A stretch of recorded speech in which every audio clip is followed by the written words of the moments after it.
Go.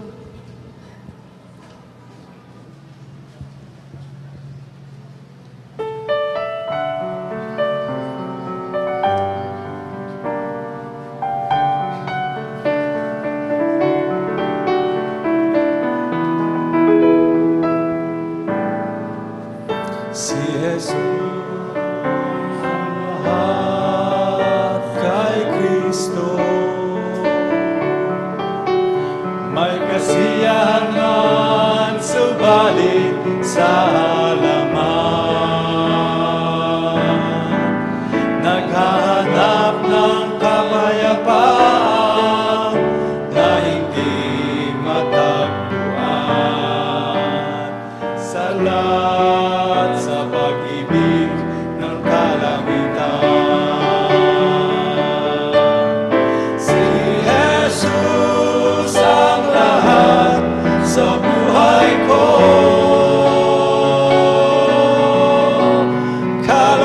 Kalooban niya ay gagawin ko.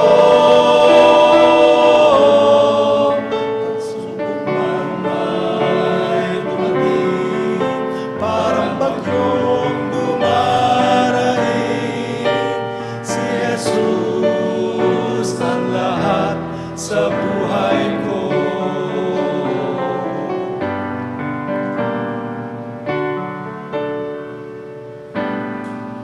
Ibinigay ko ang lahat kay Kristo.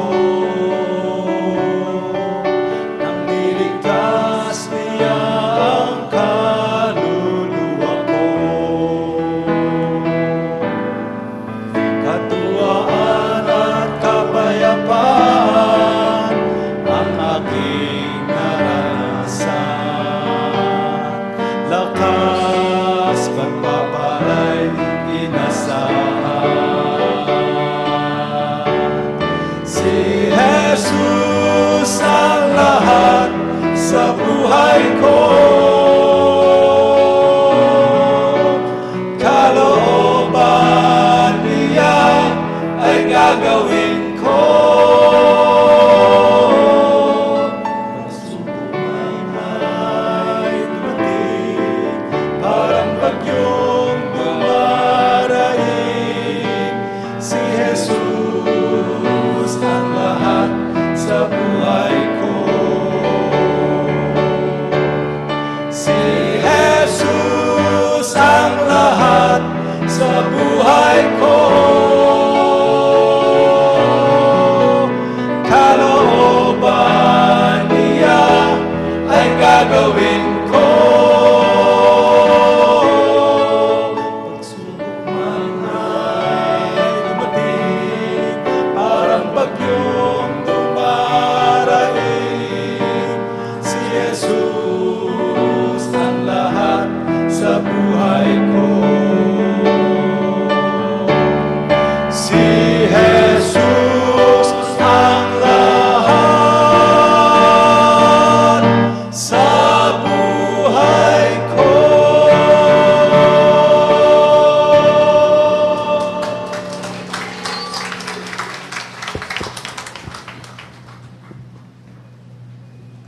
The choir will sing.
Tayo pong lahat ay magsitayo at sa punto pong ito, ang mga members ng church ay magbibigay ng aming tithes and offerings.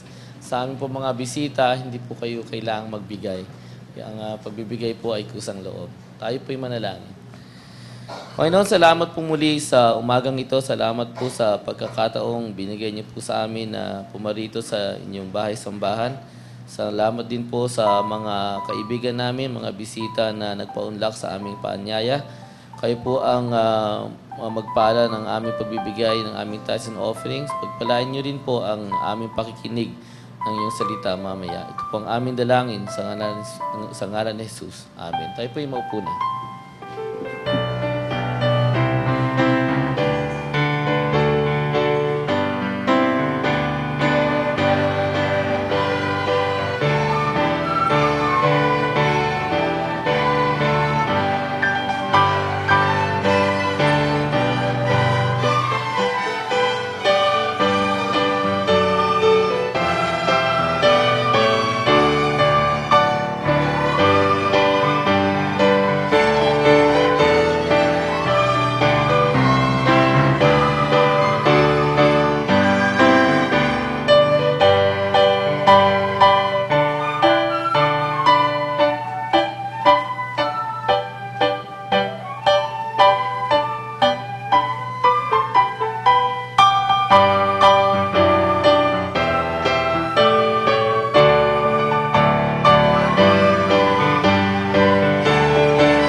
Ngayong araw pong ito ay nagdiriwang po yung ating Batasan Care Station ng kanilang third Foundation Day.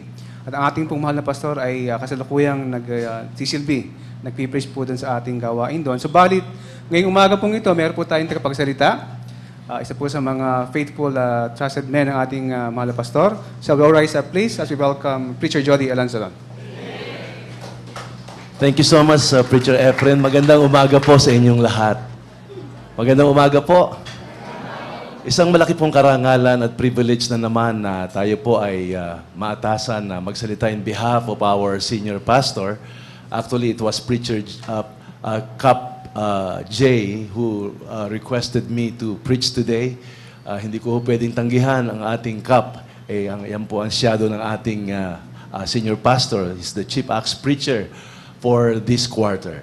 Kaya in behalf of our senior pastor, Dr. Benny Abante Jr., ako po ay magmi-minister po sa church na ito upang sa gayon ay makita po natin ang kaluwalhatian ng ating Panginoon as the Word of God will reveal Him today. So habang tayo po'y nakatayo, I'd like you to turn your Bibles to the book of Hebrews. And I would be dwelling on these two verses this morning. Hebrews chapter 13, verses 15 to 16. Ayan po yung ating aklat ngayong umaga at bersikulo na kung saan dyan po iinog ang mensahe po ng Panginoon to all of us today. Hebrews 13, 15 to 16. By Him, therefore, let us offer the sacrifice of praise to God continually. That is the fruit of our lips, giving thanks to His name, but to do good and to communicate, forget not, for with such sacrifices, God is well pleased. Shall we bow down our heads in prayer?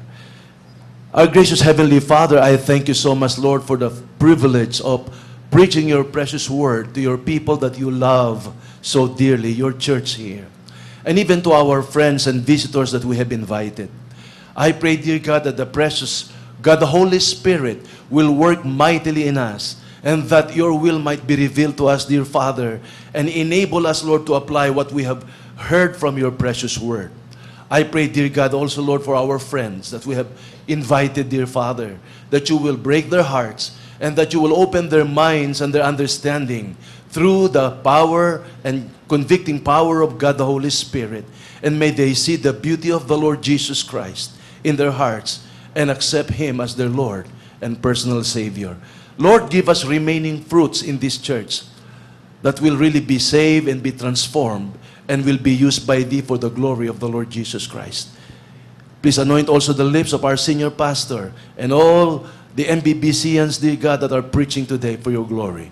In Jesus' wonderful name, amen and amen. Thank you. Please be seated. This morning, I'd like to speak here on the subject entitled, The Sacrifice of Praise. And that is the fruit of our lips. That's what the Bible says. The sacrifice of praise, that is the fruit of our lips. Someone said, "Sir, who is the author of the book of Hebrews?" Because there are a lot of contentions as far as the authorship of the book of Hebrews is concerned, although we know that it was God, the Holy Spirit Himself, who used these 40 godly men to write the Word of God in a span of more than 1,500 years. He inspired all of them. But as far as the author of Hebrews is concerned, we do not know. It was not revealed. But there are suggestions like Priscilla, probably. Apollos can be. Barnabas can be. Silas can be. And even Philip.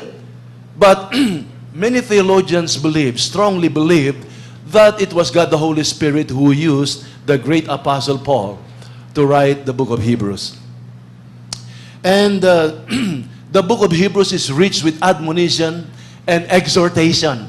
Ayun po yung binasa natin kanina, no, sa Hebrews chapter 13, verses 15 to 16. Let us offer therefore the sacrifice of praise. And here, we are much concerned here. I am much concerned. Last night, hindi na po night, no? Madaling araw na po, ako'y gising pa. Because I am finishing this message, siguro mag-aalas doon na madaling araw. And really, I was asking the Lord, Lord, what would be the message that I need personally and your people need? And should be the thrust, the main thrust in our Sunday morning. And I saw the text of Cap J that it should be about sacrifice. Sacrifice. So here, I am much concerned here as far as what the writer of the book of Hebrews said, by him. Probably he might be the Apostle Paul. By him, let us therefore offer the sacrifice of praise. Now, may I ask you this question, brethren, and to our friends here. Who is this him? By him. Sino kaya po itong him na ito? Sa pamamagitan niya. This personal pronoun, him. By him, let us therefore offer the sacrifice of praise. I believe that this him that the writer was referring to was no other than the second person of the triune God. He is no other than our great God, Lord, and risen Savior, Jesus Christ of Nazareth.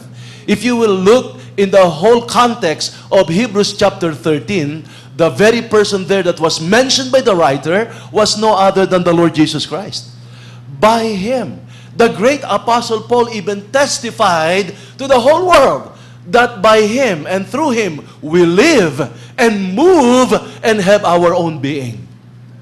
He knew that it is all of the Lord Jesus Christ. The reason why we are alive and strong in the pink of our health, the reason why we have these blessings to enjoy, it is because of him. By him. In the book of John chapter 1 and verse number 3, by him all things were created. And there was nothing created without him. You see? By him all things. In other words, brethren, without the Lord Jesus Christ, we are nothing in this world. Kung wala po ang Panginoong Hesukristo, wala pong saysay. Maraming salamat po. Wala pong saysay ang buhay po ng tao. Sa ating po mga panauhin dito, we might be endowed with intelligence and we might be endowed with money and power. But if you do not know the Creator and the Redeemer of your soul, the Bible says, we are nothing in this world. Jesus Christ even said, without me, you can do nothing. By Him, that writer of the book of Hebrews recognized absolutely that it was the Lord Jesus Christ who blessed him. He enjoyed all the bountiful blessings of the Lord. Without Him, we will still be under the bondage and clutches and slavery of sin. Isn't it that all the members of this church, we can still remember before that how much we tried. Ilang beses na nating pinilit na hintuin ang isang bisyo, but we cannot do it. Probably we can stop for 1 month. We can stop for 6 months. But later on, we give in. We give in again to the lust of the flesh. Until one day, we heard the glorious gospel of the Lord Jesus Christ. Until one day, we heard Him inviting us to come to Him. Just repent from all your sins and receive Him into your own heart. And you know what happened? That glorious day when we got saved, that was our first spiritual fulcrum. The turning point in our Christian lives. And you know what? That glorious day, something happened to you and to me. That was the deliverance of our soul from the penalty of sin. That day was the deliverance of our soul from even from the power of sin, as we daily yield ourselves to the full control of God the Holy Spirit. By Him, naalala ko tuloy, when God created the first man, God used an ordinary base element to create the body of Adam. Do you think God, it is impossible for the Lord to use diamonds and gold and precious stones to fashion the body of Adam? Let me ask you this question. Is it impossible for the Lord? Of course, there's nothing impossible with the Lord. Pwede niyang gamitin ang diamante at ang mga mahalagang material or jewels in order to fashion the body of Adam and subsequently our bodies too, di ba? Isipin na lamang ninyo kung gawa ang ating katawan ng lahat ng uri ng mga precious jewels. Aba, kapag nasinagan tayo ng araw, may mga prisms dyan, maliwanag dito. But you know what? My Bible tells me ang ginamit ng Panginoon ay isang ordinaryong clay, ordinaryong soil, ordinaryong lupa. Siguro po sa inyo dito, wala sa inyong mangangahas na kumuha ng lupa kahit na dyan sa bandarian at ilagay nyo sa wallet ninyo. At tawagan nyo lahat ng inyong mga kamag-anak sa abroad. Pumunta kayo sa Pilipinas because I have something to tell you. I have something to show to you. A very precious substance. Siguro, pag nagpunta sila rito, gumastos at ganyan. At in-unveil mo ngayon yung sorpresa mo sa kanila at ipinakita mo yung lupa galing dyan. Palagay ko, sasabihin sa atin, meron na tayong diferensya. Walang magmamalaki po sa lupa. Hindi po ba?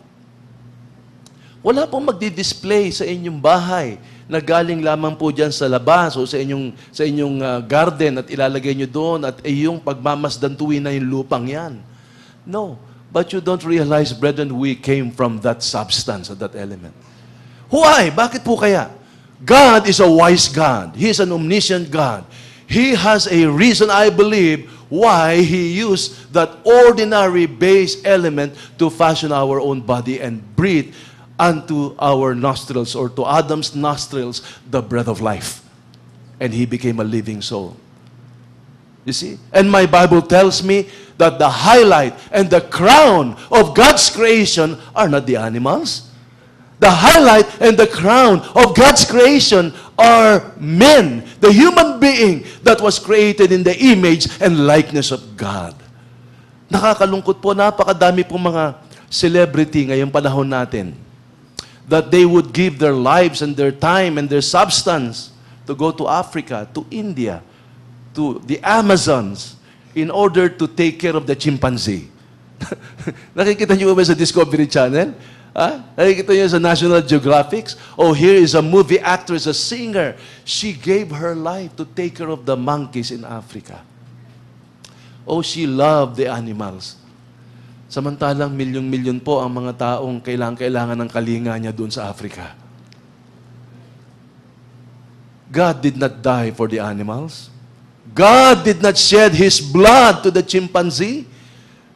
God did not shed His blood to the monkeys, to the dogs. Ang sabi nga nung isa, alam nyo, siguro kung lahat lamang ng mga dog owners all over the world, particularly in the US and Europe, hahatiin lamang nila yung budget nila sa dog food at sa dog shampoo at sa dog grooming. Hahatiin lang, hindi naman aalisin lahat. Ay mapapakain po pala ang buong mundo in 1 year's time at mahigit pa. Just think of it. Di ba?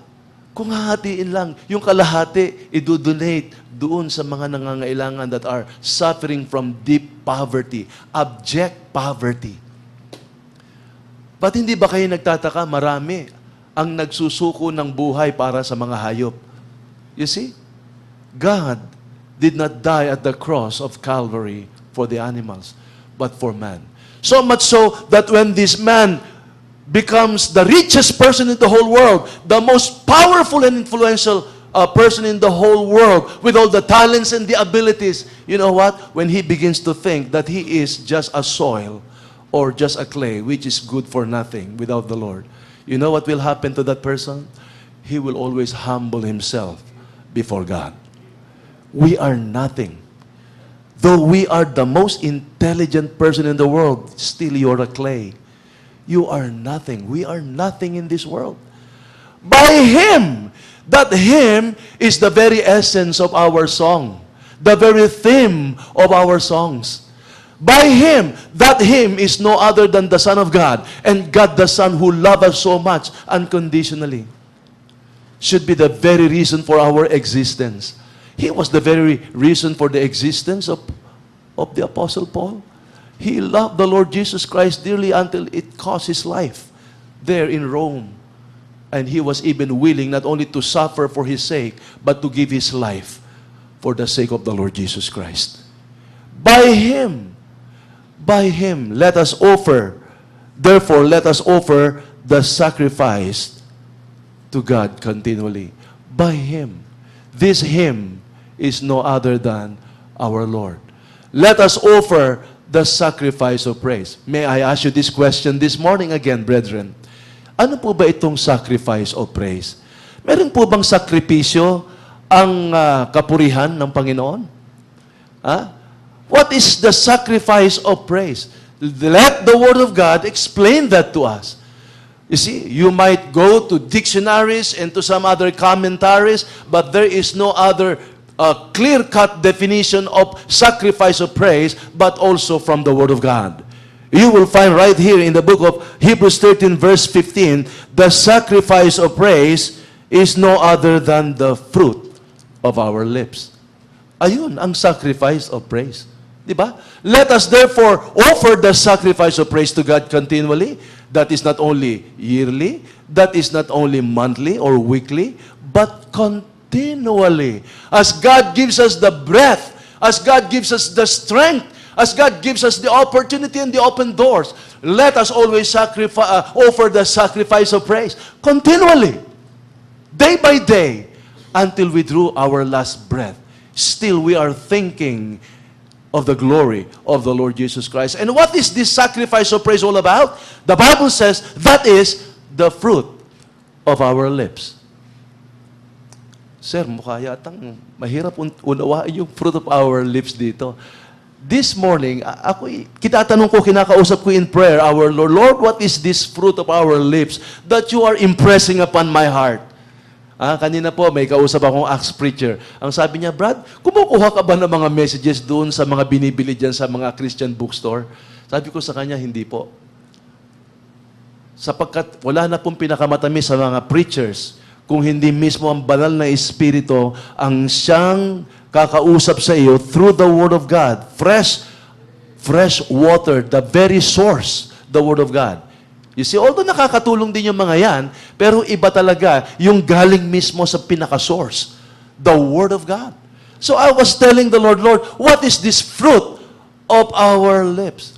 And then the Lord God impressed upon my own heart that the fruit of our lips here does not only mean the abounding words or the flowery words that we have uttered to the Lord.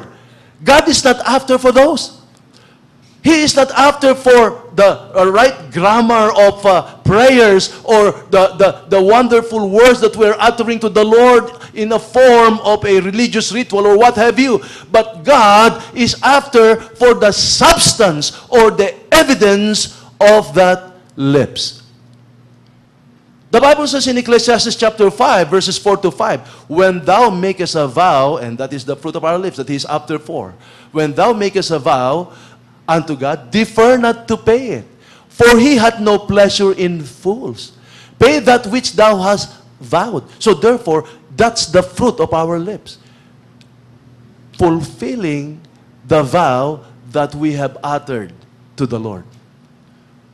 Oh, one of our great professors in the seminary, the late Dr. Benabante Sr., he said here that there are two spiritual fulcrums that a child of God must experience in his own life. When we were still in the seminary, I shall not forget that, when he said these two spiritual fulcrums. And then he defined, what is the meaning of a fulcrum in physics? He said that the fulcrum is the turning point in one's life. Di ba? Sa mga physicists natin dito, that's the turning point. What is the first turning point in our lives? And he said, the first turning point in your life is your salvation. That's your first spiritual fulcrum. Di ba? Kaya nga po, ang isang mananampalataya ng Panginoon, dalawa ang birthday niyan. Yung una, yung physical birthday niya. Pinanganak siya physically.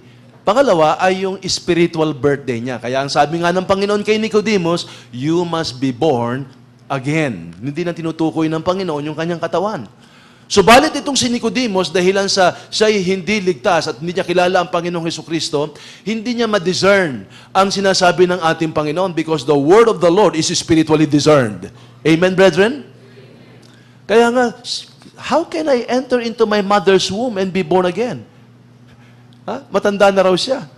How can I enter? Ang iniisip niya, para daw siya ipanganak ng muli, ay papasok sa sinapupunan ng kanyang ina at dadalhin muli siya ng kanyang ina ng 9 na buwan. Parang isang abogado, no? Parang mahirap yatang paniwalaan gano'n ang isipan ni Nicodemus. But the Lord Jesus Christ was referring to His soul that must be born from above. Ayan po yung second birth. You see? Ayan po yung pangalawang kapanganakan na isang araw, narinig mo ang pag-ibig ng Panginoon at yung kanyang ginawa at tinapos sa krus ng Kalbaryo dahilan sa marubdob na pag-ibig niya sa iyo. At doon ay nagsisi ka ng iyong kasalanan and by faith, you repented and accepted Him in your own heart. And your soul was born again, was forgiven, justified because of the grace of the Lord Jesus Christ. You see? Ayun yung first spiritual fulcrum natin. Hindi ba? Ano naman po yung second spiritual fulcrum? Ito po yung buhay naman ng mananampalataya nung kanilang pinangako sa Panginoon na maglilingkod siya on that area of His calling. O sa area na kung saan tinawag siya ng Panginoon at inilagay siya. Di ba? See, I believe that all of us here have our first spiritual fulcrum. Siguro if I will miss my guess, siguro sa atin dito hindi lahat ay merong second spiritual fulcrum pa. I shall never forget my second spiritual fulcrum when I gave my life to the Lord way back in 1988 when I told Him, Lord, please use me in the area of soul winning and evangelism and teaching. It was 1988, a long time ago. Pay which thou hast vowed, the fruit of our lips. You see? This is in conjunction also with what John the Baptist said in the book of Matthew chapter 3. I think Matthew chapter 3 when when the Pharisees and the scribes came to his baptism? Isn't it? He denounced their hypocrisy. What did he tell those? I think verses 7 to 8, correct me if I'm wrong. You generation of vipers. Di ba? Oh yeah, 7 to 8. Thank you so much. God is so good, causing me to remember still the verses. But when he saw many of the Pharisees and Sadducees come to his baptism, he said unto them, O generation of vipers, who hath warned you to flee from the wrath to come? Did you know that this is also the word of the Lord Jesus Christ to those Pharisees and scribes that were guilty of hypocrisy? Now, ito, makikita nyo itong salitang ito, mabigat na salita po yan. It calls for what? For force, for dynamism. Kaya ako naniniwala, ito si John the Baptist, dynamic preacher po ito eh. Ay, hindi mo pwedeng sabihin niya na malamya. Paano mo kaya masasabihin na malamya yan? I'm so glad that Baptist preachers are dynamic preachers. And wala na ako nakitang pinaka-dynamic preacher sa tanang buhay ko. More than 30 years of my Christian life. But the senior pastor of this church. Replika ni John the Baptist. Ayan, pati yung salita ni John the Baptist, naririnig ko lagi yan. Kayong mga lahi ng ulupong, ang sabi ni John the Baptist. Ay pa, kung hindi dynamic yan, ay ano masasabi niyo po dyan? The Lord Jesus Christ also mentioned that, isn't it? Someone said, the Lord Jesus Christ is a gentle person. Yeah, that's true. But the Lord Jesus Christ is also a balanced person. When He gets angry, He really means it. You see? The Lord is the epitome of dynamism too. He said unto them, O generation of vipers, kayong mga lahi ng mga ulupong, who hath warned you to flee from the wrath to come? Bakit po? Sapagkat ito mga Pharisees and Sadducees na ito, gusto nilang siguro magpabaptize kay John nang walang repentance. Ituloy po natin sa verse number 8. Bring forth therefore fruits meet for repentance. This is in conjunction to the fruit of our lips. You see? God is not only after for our flowery words, high-sounding words. God is not after for our words that we have, but He is after for the fruit of our lips, the substance and the evidence of obedience to what we have promised to the Lord. Like our sacrificial promises to the Lord. You see? Bring forth therefore fruits meet for repentance. Anong ibig sabihin yan, mga kapatid? Kung tunay ka talagang nagsisi, hindi kailangan ng Panginoon yung outward form ng repentance mo. Ayun ang sinabi ng Panginoon. You see? Our God is not after for your disfigured faces. Oh, these Pharisees, they can disfigure their faces as quick as a lightning. Mabilis pa sa kidlat. Sila minsan ay malungkot, bigla na lang sasaya. You see? Yung ibang mga hypocrite na mga political leaders, kitang-kita mo kagad kung paano na i-disfigure ang faces nila. Ang sabi nga nung isa, say, ngumingiti, sabay bawi. Ngiti, sabay bawi. You see? God is not after for disfigured faces. God is not after for manufactured tears. Diba? Ang dami pong mga tele-evangelist ngayon na kayang-kaya nilang umiyak sa harapan ng kamera upang sa gayon maawa yung mga nanonood at dahilan dito ay marami pong ibibigay sa kanyang television program. Ang kanya pong intention pala ay hindi na ang glory ng Panginoon. You see? Fruit meets for repentance, John the Baptist is telling us, is about a changed, transformed life. Bago kayo magpabaptize, ipakita nyo muna ang ebidensya na talaga nga kayo ay nangapagsisi ng inyong mga kasalanan. Ano po ba yung ebidensya? Alam nyo po ba, malaki po ang pagkakaiba ng isang tunay na mananampalataya kay Kristo Jesus kaysa sa isang relihiyoso para kay Kristo Jesus. Dalawa lamang po ang tao ngayong umaga sa atin pong kalipunan. Maaaring ikaw tunay na anak ng ating Panginoong Hesukristo because you were transformed. O ikaw ay isang relihiyoso para kay Kristo Jesus, ikaw lamang ay na-reform. There's a big difference between reformation and transformation. Pag sinabi pong transformation, ito po ay gracious work ng banal na Espiritu sa puso ng isang makasalanan na kung saan siya'y binuksan ng kanyang puso't isipan upang maunawaan niya ang Ebanghelyo, ang kabutihan at pag-ibig ni Kristo Jesus. At siya'y inilapit ng banal na Espiritu sa Panginoong Hesukristo upang sa gayon ay makilala niya ito. Subalit ang reformation po ay self-improvement. Usually po yan, nangyayari yan kapag merong mga Holy Week. Makikita po yung mga reliyosong taong nire-reform ang kanilang mga sarili, nagpupunta sa bundok at sa loob ng 7 araw, hindi kumakain ng karne, hindi sila gumagawa ng mga ano-ano, mga bisyo, all of those things. Bakit po? Reformation eh. Ang relihiyon, ang ginagawa po sa kaluluwa ng tao ay nire-reform. Pagkatapos po ng 7 araw, ayun, pagmasdan niyo po, yung mga tao pong nagpunta, mga reliyosong tao nagpunta ro sa Mount Banahaw at sa iba't iba pa mga bundok at sila'y nag-isolate doon. Pagdating po ng kinalunisan, natapos na po yung buong araw na yan ng pangingilin, balik sa dating gawi. Wala pong pagbabago. Reformation. Bakit po? Hindi po sila talaga tunay na nakapagsisi. Ang kanilang gawa ay, they did not actually repented, but they just subjected themselves to a what? Emotional remorse. Ayun. Remorseful lang po sila. Alam nyo, ang remorse po ay hindi yan ang kailangan ng Panginoon tunay sa bawat makasalanan.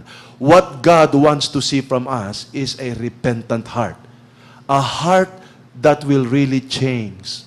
A heart that will turn his back from his sin and will face the Lord Jesus Christ and walk for him and with him and by him and for his glory. You see? Bring forth, therefore, fruit meet for repentance. Ayan. So take note here that the sacrifice of praise here is the fruit of our lips. Now, matanong ko mga kauli, pangalawang katanungan, ano naman po, aside from the evidence of a changed life, ano pa po itong tinutukoy dito na fruit of our lips? In Hebrews chapter 13, let the Word of God tells us today, this morning, the fruit of our lips, number 1 here, is a thankful heart. Did you know that a thankful heart is one of the fruit of our lips? You see? A Christian who is always thankful will not complain. Di ba?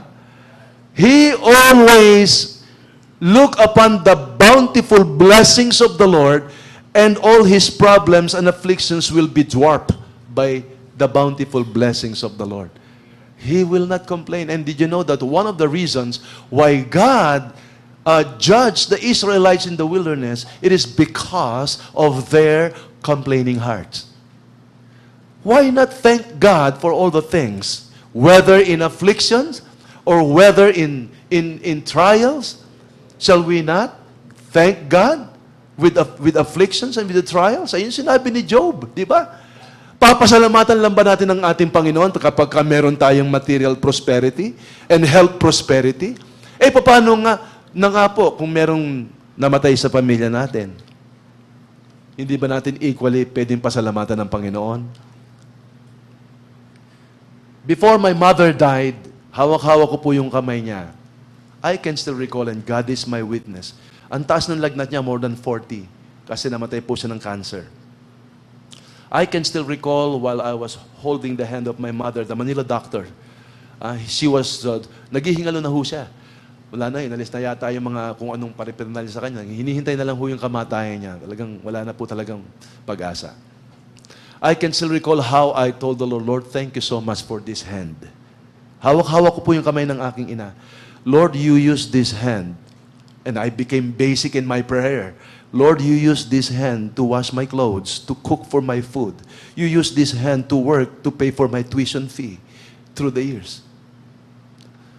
That instead of me grieving over the loss of my mother, God impressed upon my heart to thank God for what He has done for me using my own mother. A thankful heart. Kaya nga meron tayong awitin, count your blessing. Merong isang kaibigan ako na Christian siya. He's an owner of the school.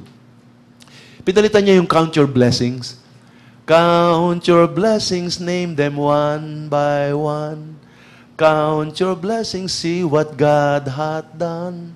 Count your blessings, name them one by one. Count your many blessings, see what God hath done. Ayun yung sa atin. Pinalitan niya because of a thankful heart. And he said, change this. Count your blessings, name them one by one. Count your blessings, name them two by two. Count your blessings, name them score by scores.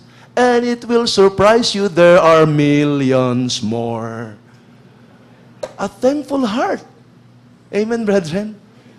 You see, the fruit of our lips, a thankful heart. If we are thankful this morning, brethren, you know what? We will not be cast down always. Kaya nga ang ating senior pastor dito, isa sa pinakaayaw niya lagi yung nakasimangot. Totoo yan. Nakalagay po sa Biblia yan eh. Di ba nakalagay? Brad, pakitaan mo nga ako. Why art thou cast down, O my soul? Yun nakalagay, oh. Yun. Kung tatagalugin mo, bakit ka nakasimangot? Ayun talaga ibig sabihin nun eh. Bakit ka malungkot? Why art thou cast down, O my soul? Hope thou in God. A thankful heart always hope in God because God is the health of our countenance. Amen, brethren? Ang ating Panginoong Hesukristo, ang siyang kalusugan ng ating countenance. That's why a believer of the Lord Jesus Christ who always have that fruit of the lips and that is thanksgiving will always be a happy person. Yan po yung light to be with. Di ba? Kapag ang isang Kristiyano laging mapagpasalamat sa Panginoon, ang isa sa mga characteristics niya, ang gaang kasama ng taong yan. Di ba, ang sarap makasama ng taong napakagaan, hindi ka napipressure, hindi ka nai-stress. Di ba? Kasi bakit? Pag nakasimangot lagi. Yun, parang ang bigat kasama. Kaya mildly rebuke tayo ng Panginoon here. Why art thou cast down, O my soul? Hope thou in God, for He is the health of thy countenance. Is there anything impossible with the Lord? Ano ba yung problema natin ngayong umaga? Hindi ba pwedeng solusyonan niya ng ating Panginoon na tinanggap natin sa ating puso? Always wear a smile on our faces. Because Christ is the health of our countenance and our God. Amen, brethren? Secondly, the fruit of our lips is also here, but to do good. That is the fruit of our lips. To do good. And the perfect example of doing good is no other than our Lord Jesus Christ. Amen? Alam niyo po ba, when the Lord Jesus Christ was baptized, I believe that is part of doing good. You might say, sir, what is the connection of Christ's baptism as far as doing good is concerned? Did you know that simply the act of the Lord Jesus Christ obeying the Father's will made good to my soul personally? I saw there the perfect obedience of my Lord to the Father's will, to submit Himself to water baptism. And you know what? The person who baptized Him, he was John the Baptist. Nagpasakop siya kay John the Baptist. Kahit na po yung pagpapasakop ng Panginoon, yung obedience niya, yung humility ng Panginoon, it did good to my soul personally. Amen to that? To do good. And you know what? After his baptism, of course, the Bible says he was led by the Spirit in the wilderness, and rather he was tempted by the devil for 40 days and 40 nights. And he emerged victorious and triumphant. So much so that every child of God who yielded himself to the absolute control of the Lord day by day will be triumphant from these triumvirate enemies that is actually pressing us down daily. That's the flesh, the enemy from the inside, and the two enemies from the outside, which is the devil and the world. The Lord Jesus Christ emerged triumphant. And you know what?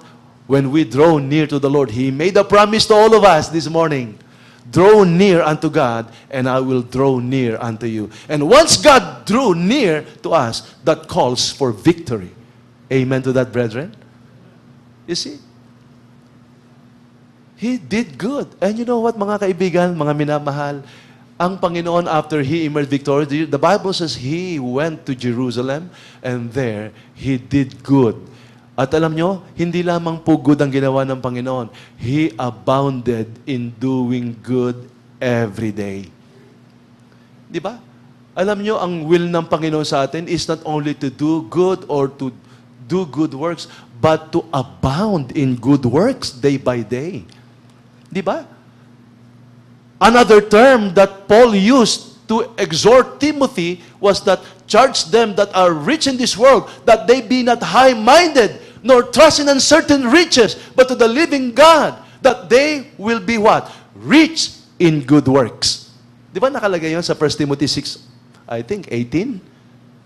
That they may be rich in good. Hindi lang nakalagay that they do good works, but they may be rich in good works. The question is this, brethren, are we rich in good works? Alam niyo po ba yung pagbisita sa may sakit, that is part of good works. Naalala ko sa aming, yung early missionaries po namin sa aming school. Hanggang sa ngayon, may mga missionaries pa ho doon, na kapag ka meron lamang bagong panganak, binibisita ng mga missionary at yung ibang mga members bumisit sa hospital, may sakit, binibisita. They have a visitation for the sick people in the hospital. And you know what? God keeps the record. That's part of good works. Helping the brethren, part of good works. Going to the funeral house and weep with them that weep. Di ba? Part of good works. You see? Are we abounding in good works? Soul winning is part of good works. See, the Lord Jesus Christ, after He was baptized, did good works to people there in Israel day by day for 3.5 years. And it is abounding day by day. As the Lord increased in stature and in wisdom day by day, He increased in His works day by day. And you know what? Those people who need healing, they came to the Lord Jesus Christ and they were all healed. The Lord did not mind anymore the time. He will start after prayer early in the morning, and people will flock to Him, will swarm Him, and then He would perform all kinds of miracles and healings, feeding them, raising to life those who were dead, and casting those who were demon-possessed day by from morning. And then you will read in the book of Matthew, Mark, Luke, and John, and then when eventime comes. Napupunan niyo po ba yon? Magsisimula sa umaga at susunod na sa susunod na bersikulo when eventime. In other words, maghapon yung gawain ng ating Panginoon and He never gives up. He loves to serve. He loves the people, the sinners. You see, He abounds in good works. You see? Sir, meron ka ba bang ibang ebidensya that the Lord really abound in good works? Meron po akong ipapakita sa inyong ebidensya. Nakalagay po yan sa John chapter 21. Tingnan nyo. Paganahin po natin ang ating sanctified common sense kung hindi nag-abound ng good works ang Panginoon. Buksan natin sa John chapter 21.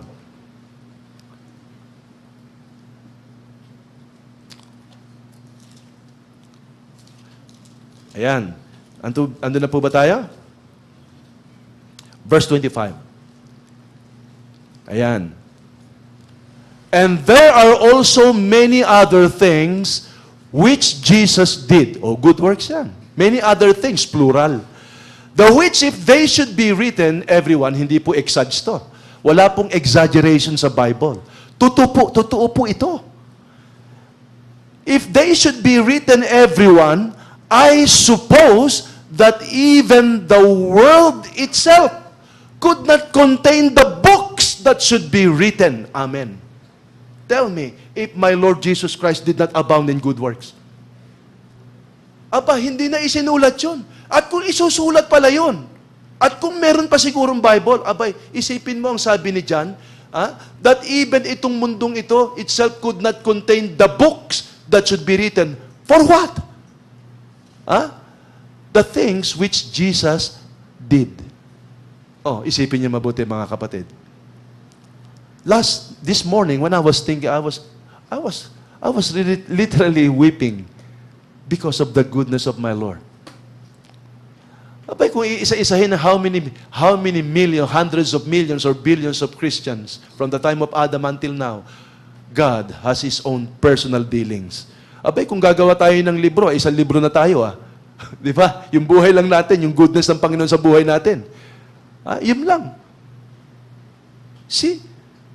Are we abounding in good? The fruit of our lips, that they, what? Do good. That's the book of Hebrews. Let's go back. But to do good, you should not forget. And to communicate, forget not. Don't forget to do good works, to abound in good works just like the Lord. Ngayon po sa ating mga panauhin, naanyayahan po kayo. Hindi po ito good works unang-una na nag-anyaya po sa inyo.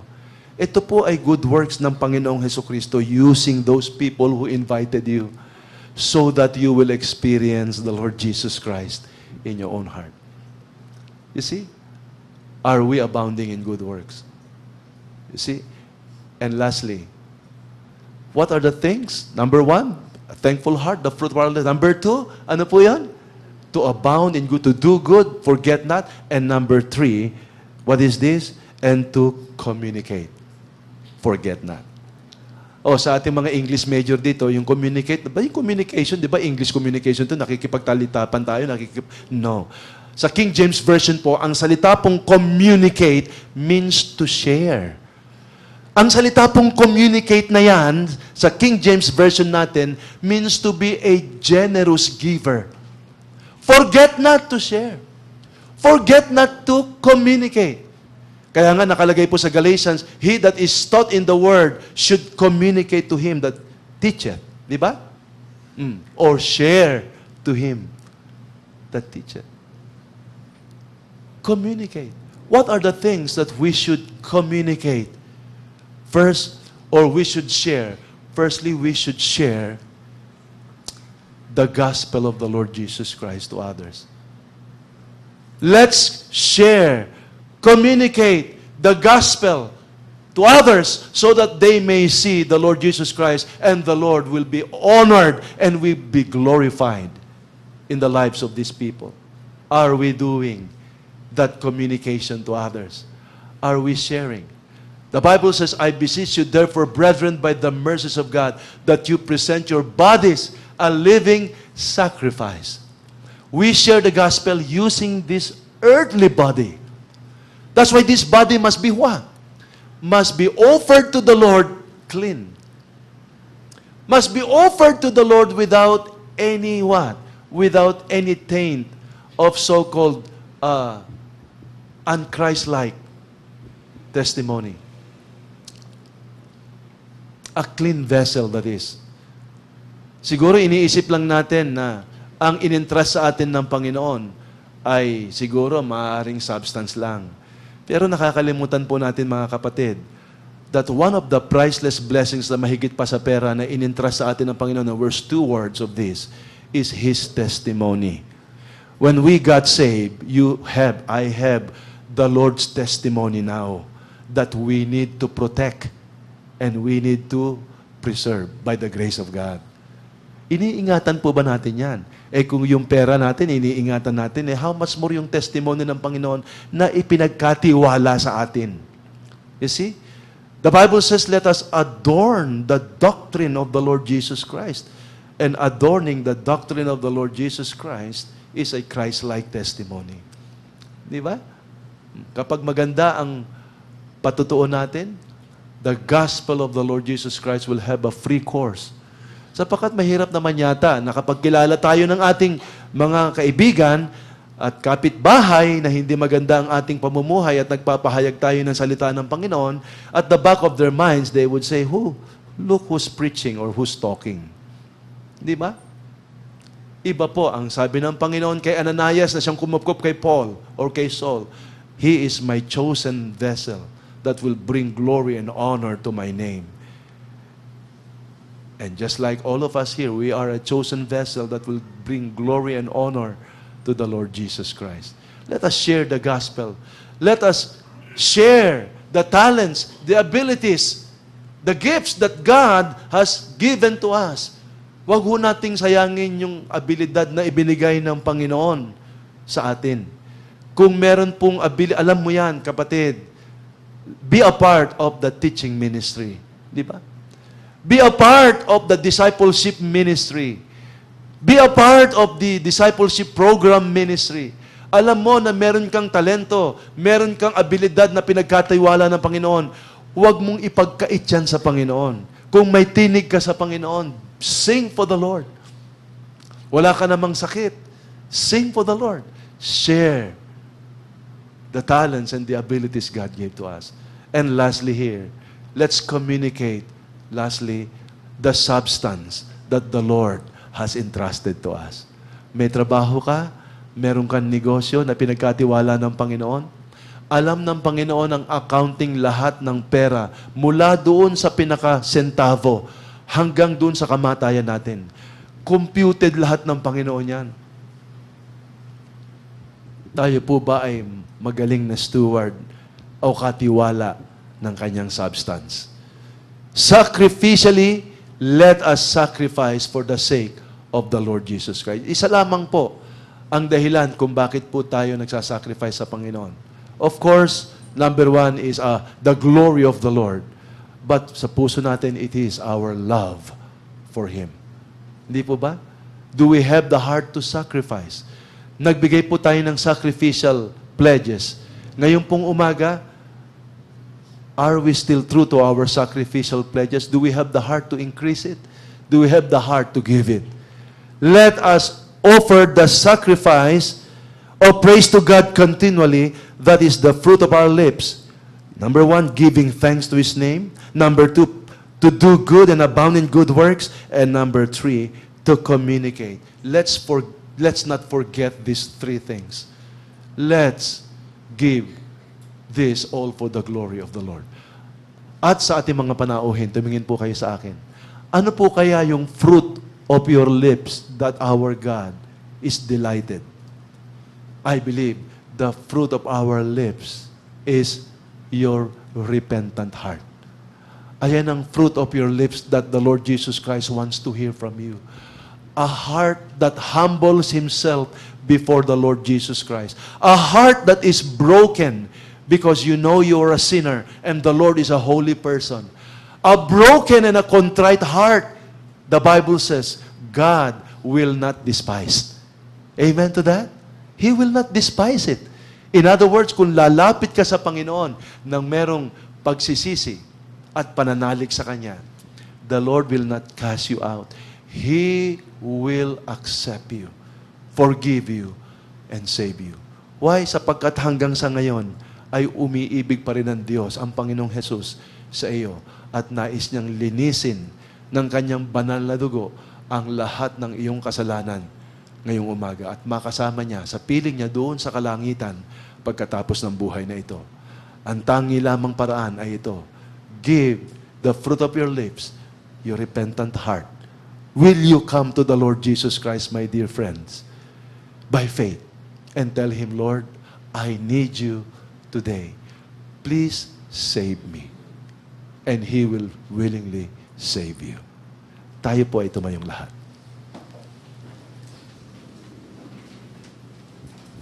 Every head bowed down, every eyes closed. Wala pong nakatingin sa akin. I realize na ang message pong ito ay una para sa mga members po ng ating church at pangalawa sa ating mga bisita. Kaya yung una po na paanyaya ay sa atin po mga kapatiran, sa mga members ng church na ito. As sure as you're standing there, brethren, did God the Holy Spirit speak to us? Let us therefore offer the sacrifice of praise daily. The fruit of our lips. Is this true to our lives? Maaaring siguro nangusap ang Panginoon sa atin ngayon, habang nakatayo kayo, nakayuko, at nakapikit ang inyong mga mata. Why not use this opportunity, brethren, to talk to our Heavenly Father and give our hearts? I do not know, it might be a prayer of confession or thanksgiving or rededication, getting right with the Lord. I do not know. It's between you and the Lord. So, why not pray right now for about 30 seconds or a minute? Magkaroon po tayo ng absolute silence sa lahat ng mga members ng church na ito. And the prayer starts now. Let's pray.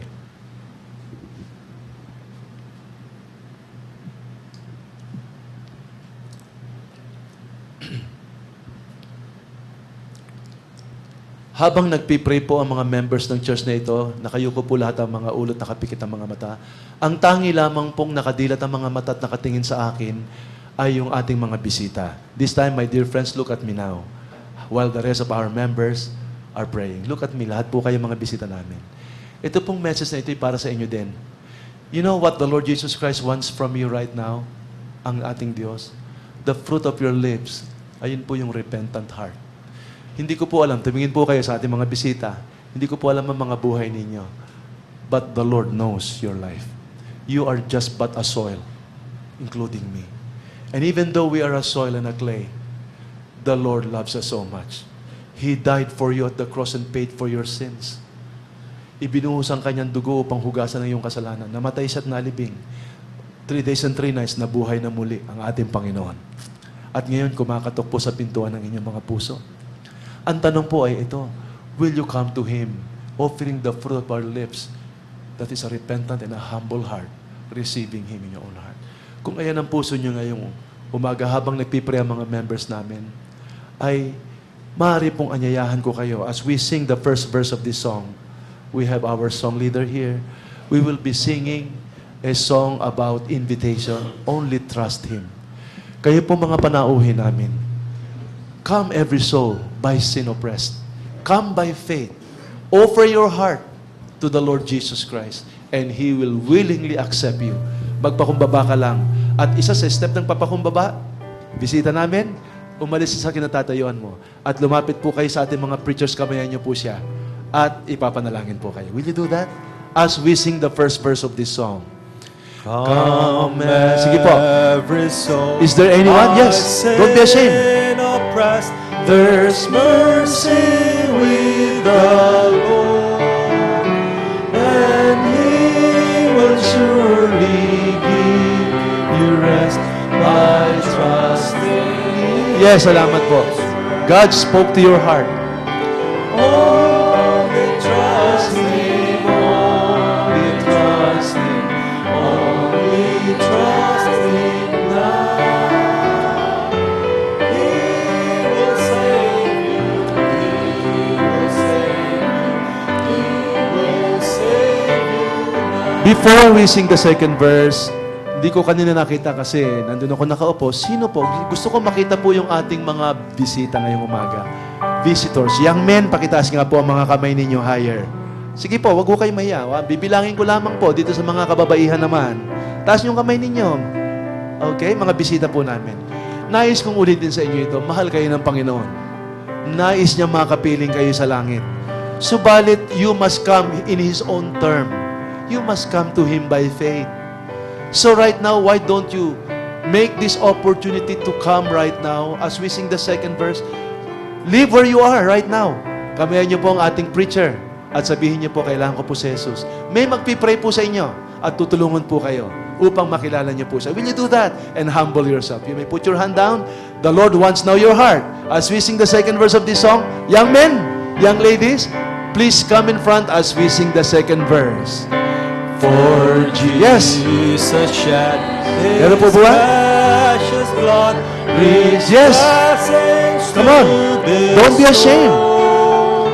Come and receive Him in your own heart. To the crimson flood Step where you are. that washes white as snow.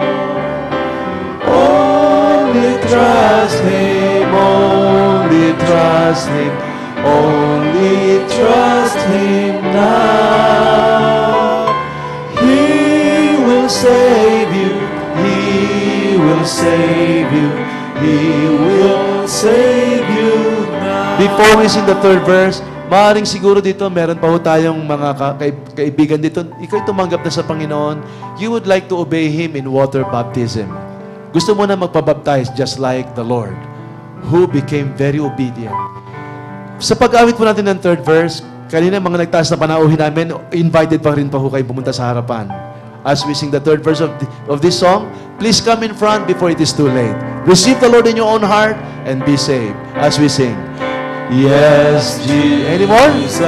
Please come. The truth, the way Don't be ashamed. that leads you Yes. to rest. Please do come and someone will pray for you.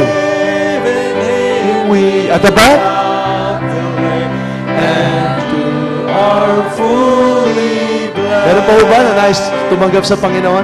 Only trust Him, Only trust Him, only trust Him now.